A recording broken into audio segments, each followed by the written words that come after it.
I was in the gym today and a gentleman approached me after I was doing my handstand push-ups.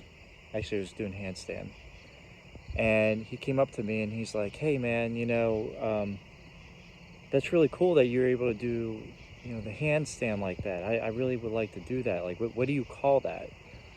And I told him, I said, this would be a sort of advanced calisthenics. And I told him, I started to get into the philosophy, even though I don't like to call it a philosophy. And I told him, whenever I was younger, I used to do weight training a lot because he was a younger guy and, he was trying to pack on weight, is what he told me. You know, and I told him I used to be into the whole weight training thing. And then after I joined the Navy and I had a couple of deployments under my belt, all of that pretty much went to the side. It was demolished essentially by my ego. Or rather, my ego was demolished by the Navy. So I got rid of weight training. I stopped doing it.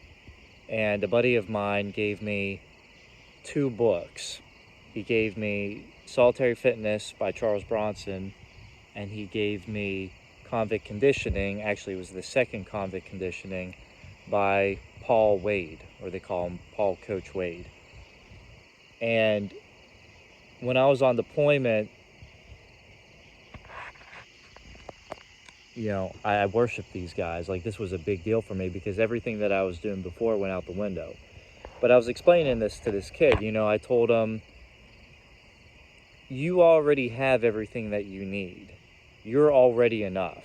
And I could tell even saying this stuff to him was like, might have even been over his level of understanding. Not saying that he's stupid or anything, but this is pretty heavy stuff. People don't usually tell you you're enough in the gym or anywhere for that matter. So I was telling him, like, this kind of stuff is difficult. It's hard because it's real fitness. It's not an ego trip. You're not working out just to look a certain way. And I told him, the ironic thing is, after you stop exercising from the ego, to look good because you're self-conscious and you want people to appreciate you, you actually get the body that you want.